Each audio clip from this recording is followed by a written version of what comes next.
Oi, pessoal, tudo bem? Nessa aula, nós vamos falar sobre a próxima parte do nosso sistema de abastecimento de água, as estações elevatórias.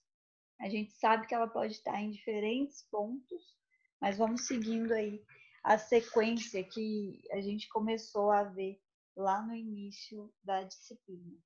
Então, a estação elevatória vai ser utilizada quando eu preciso recalcar a água, quando eu preciso ir de um nível mais baixo para um nível mais alto.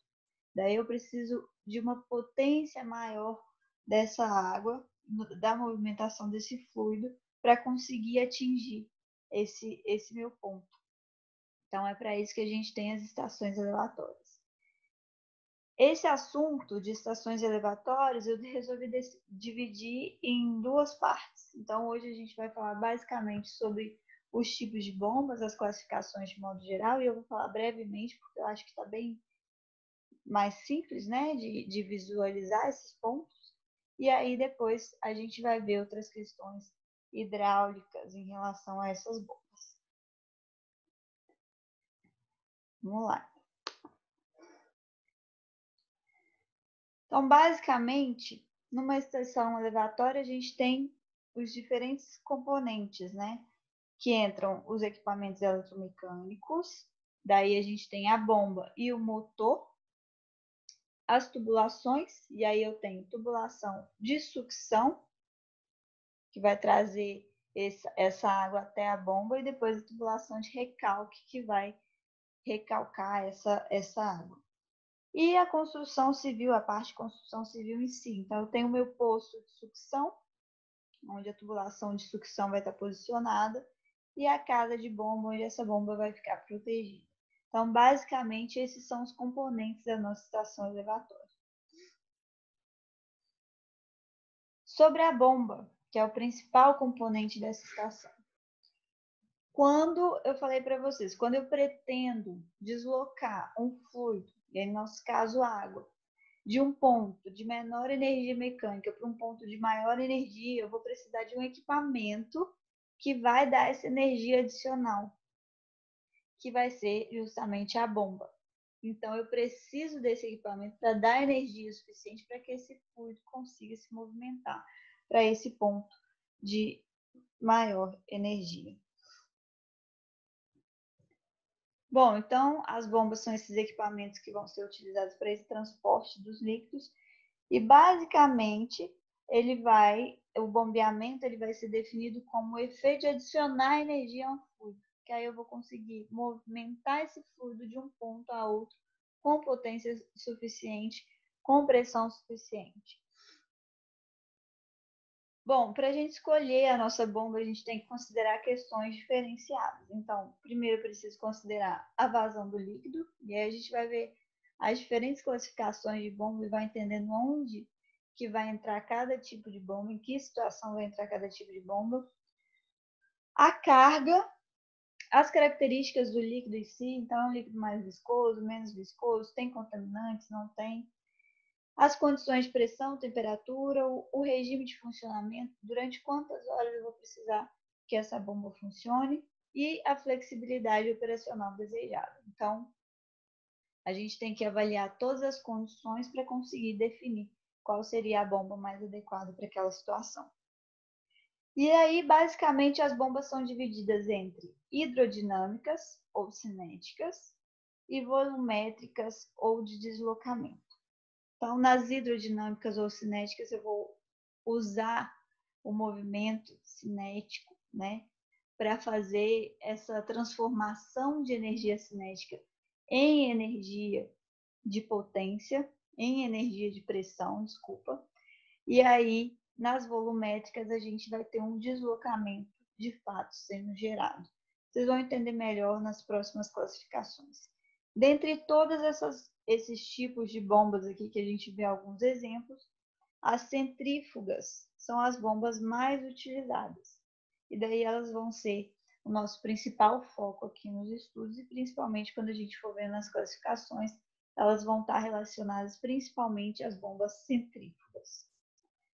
Por que elas são as mais utilizadas? Porque elas têm maior rendimento, menor custo de instalação, de operação e de manutenção. Então, por isso, elas são as preferidas nos sistemas de abastecimento de água. Só para a gente entender um pouquinho sobre os outros tipos de bomba, então a gente falou que tem a classificação de bomba volumétrica ou de deslocamento positivo. O que é esse tipo de bomba? Eu tenho uma movimentação do fluido que vai ser causada pela ação do órgão de impulsão. Então, a bomba ela vai fazer com que o fluido faça o mesmo movimento que ela faz. E aí ela é volumétrica, né? Também é conhecido como bomba volumétrica, porque o fluido ele vai ocupando e desocupando o espaço.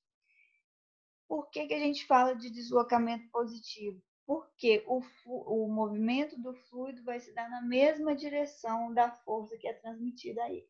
Então, por isso é considerado de deslocamento positivo.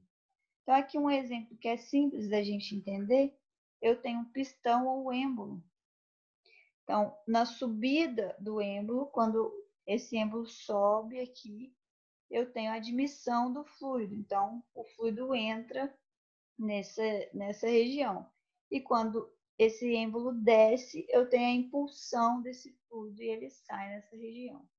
Então, daí a gente tem bomba volumétrica, eu estou enchendo e esvaziando esse espaço, esse volume, e deslocamento positivo, que o movimento vai de acordo com a movimentação do êmbolo. Então, aqui um exemplo desse tipo de bomba. A gente tem também nessa classificação as bombas rotativas, e daí o movimento do líquido ele é produzido através de rotação. Então, a gente tem diferentes formas que essa rotação pode acontecer. Então, por exemplo, aqui nas engrenagens, elas vão rotacionando, vão girando, empurrando o fluido nessa movimentação. As paletas, da mesma forma, vão direcionando o fluido nessa rotação. Paletas flexíveis também vão acontecendo dessa forma. Então, tem diferentes exemplos aqui de bombas volumétricas de deslocamento positivo rotativas. Daí as bombas hidrodinâmicas ou bombas cinéticas. São aquelas bombas que vão fornecer energia cinética à água. Então, essa energia ela vai ser convertida ali dentro da bomba para energia de pressão. E aí eu vou permitir que a bomba, que a água, o fluido, atinja posições mais elevadas ali na minha tubulação. Como falei para vocês, o principal exemplo que a gente tem desse tipo de bomba são as bombas centrífugas, e aí elas são as mais utilizadas. Quais são os principais componentes desse tipo de bomba? A gente tem o rotor, que é o órgão que vai se movimentar e fornecer essa energia ao fluido. Então, eu tenho ali, pela rotação, eu tenho a geração de energia mecânica, sendo gerada uma energia cinética, que vai se transformar em energia de pressão, fazendo com que a água atinja níveis mais elevados. O difusor é a segunda parte dessa bomba, ou a carcaça. Então, eu tenho uma seção crescente, ela vai receber o fluido vindo do rotor e ela vai encaminhar para a tubulação de recalque. Daí, nesse ponto aqui que eu tenho a transformação de energia cinética em energia de pressão. Nas bombas, a gente também tem que ter a vedação para impedir o vazamento do fluido e também para evitar que o ar entre. Então, se a pressão do líquido no interior ali do meu difusor for maior que a pressão atmosférica, pode correr o risco desse líquido vazar. Então, a vedação é importante aqui. E se a pressão for menor, corre o risco de entrar ar na bomba. Então, essa vedação também serve para impedir essa entrada de ar. Os mancais são os elementos de apoio ali do eixo da bomba. Então, eles vão manter tudo alinhadinho no posicionamento correto. E aí a gente entra nas classificações. Eu vou passar rapidamente nessas classificações, porque eu acho que elas estão simples e até fáceis de serem visualizadas. Mas a gente pode começar a classificar as bombas, por exemplo, pela trajetória do fluido dentro do rotor. Então, tem as bombas radiais ou centrífugas, que a gente são as principais. O fluido ele vai entrar na direção axial e sair na direção radial. Vou mostrar uma figura que vocês vão entender melhor. E elas vão ser utilizadas principalmente no recalque de pequenas vazões, mas em grandes alturas. Então, aqui, eu tenho a entrada nesse sentido e a saída nesse sentido. Essas são as bombas de fluxo radial. As bombas axiais, então, o fluido ele entra na direção axial e também sai nessa mesma direção. Vai ser utilizado quando a gente tem recalque de grandes vazões, mas pequenas alturas. As bombas diagonais ou de fluxo misto, o fluido entra na direção axial e sai numa direção entre axial e radial. Então, aqui, vamos dizer, uma inclinação em relação a essas direções. Daí vai ser utilizado para médias vazões e médias alturas. E aí aqui a gente tem o exemplo dessas 3 bombas: fluxo radial, fluxo axial, na mesma direção que entra e sai, e de fluxo misto, que foi essa última que a gente viu. Quanto ao número de entradas para aspiração e sucção, a gente pode ter uma bomba de sucção simples ou de entrada unilateral, então uma única entrada na sucção. De dupla sucção, vai acontecer essa sucção por 2 bocas, paralelamente ao eixo de rotação. E aí é como se eu tivesse 2 rotores simples montados em paralelos. Nesse sentido aqui, que vai ser muito utilizado para descargas médias. Então, aqui a gente tem esse exemplo da dupla entrada funcionando como 2 rotores simples. E com relação ao número de rotores dentro da carcaça, a gente vai ter bombas de estágio simples ou unicelular, que eu tenho só um rotor. E aqui, nesse caso, elas vão ser limitadas. Eu até poderia fazer bombas de um único rotor para alturas manométricas diferentes, mas daí eu vou ter dimensões muito grandes desse rotor, baixo rendimento. Então, aqui os fabricantes limitaram que esse tipo de bomba de estágio simples, com um rotor só, vai ficar limitado a uma altura manométrica de 100 metros. E as bombas de múltiplos estágios, eu tenho 2 ou mais rotores, vão ser para alturas maiores que 100 metros. O que é essa altura manométrica? A gente precisa entender muito bem isso. Quando eu olho geometricamente, estaticamente, ali, olho para o meu terreno e sei que eu preciso elevar o meu fluido a uma altura de 10 metros. Não quer dizer que no meu cálculo eu devo considerar apenas essa altura de 10 metros, porque eu tenho uma perda de carga associada a essa movimentação, uma perda de energia nessa movimentação do fluido. Então, a minha altura manométrica, ela considera também essa perda de carga. Ela considera a altura geométrica e considera a minha perda de carga associada. Então, eu preciso considerar. Aqui eu consigo observar a minha altura geométrica total de deslocamento. Então, eu tenho aqui a minha altura de sucção, da linha d'água, do nível d'água até a bomba, e da bomba até o nível d'água superior, eu tenho a minha altura de recalque. A altura de recalque mais a altura de sucção é igual à minha altura geométrica. Mas na altura manométrica, eu preciso considerar também as perdas de cargas associadas. Então, a minha altura manométrica vai ser igual à minha altura de sucção mais a perda de carga de sucção, a minha altura de recalque mais a minha perda de carga de recalque. E daí eu consigo fazer o cálculo dessa altura manométrica e entender quanto, depois na próxima aula a gente vai ver qual que é a potência que eu vou precisar dessa bomba para suprir essa altura manométrica, considerando as minhas perdas de carga. Bom, aqui a gente tem um exemplozinho de como calcular essa altura manométrica.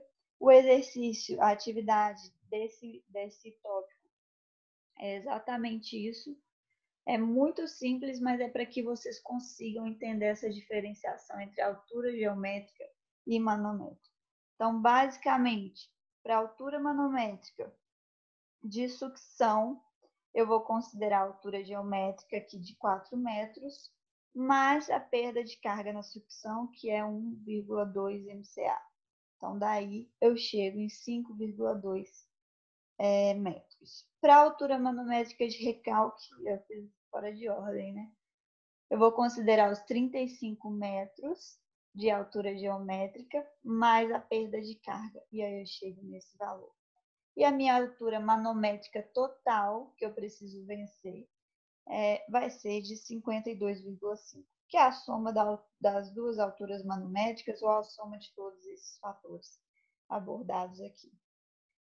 Na próxima aula, no nosso próximo tópico, a gente vai calcular essas perdas de carga também, onde aqui, diferente das adutoras, onde a gente não precisava considerar as perdas de carga localizadas, aqui vai ser extremamente importante eu considerar essas perdas de carga localizadas.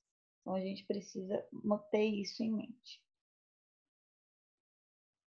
Continuando nas classificações, a gente ainda pode ter classificação quanto ao posicionamento do eixo, então ela pode ser horizontal, que é o mais comum, ou vertical, usado em poços profundos. Com relação à altura, à pressão desenvolvida, posso ter de baixa pressão, e aqui a gente considera a altura manométrica, não a altura geométrica, média pressão e alta pressão acima de 50 metros. Quanto ao tipo de rotor, pode ser aberto, semiaberto ou semifechado, e rotor fechado. Os rotores fechados eles vão ser usados quando eu tiver um líquido bem limpo, e o aberto vai ser usado normalmente quando a gente tiver um líquido bem sujo. Então, daí eu vou evitar o entupimento dessa boca. Então, aqui o exemplo, como seria um rotor aberto, semiaberto e um rotor fechado. E por último, acho que essa é a última classificação que a gente vai ter, é com relação ao nível, a posição da bomba em relação ao nível d'água. Então, eu tenho a bomba de sucção positiva, onde ela vai estar ali acima do nível d'água do reservatório de sucção. Então, aqui eu tenho meu reservatório de sucção e a bomba está acima. E a bomba de sucção negativa ou afogada, onde ela está abaixo do meu reservatório de sucção. Então, eu tenho aqui o meu reservatório e ela fica num nível mais abaixo. Bom, gente, essas são as classificações gerais. Essa parte é bem mais teórica, para a gente começar a entender essas questões mesmo. Lembrar um pouquinho da hidráulica, que a gente vai precisar para as próximas aulas. E daí a gente entra na parte um pouquinho mais hidráulica mesmo, no tópico seguinte, que eu devo postar para vocês na próxima quarta-feira. Beleza? É isso.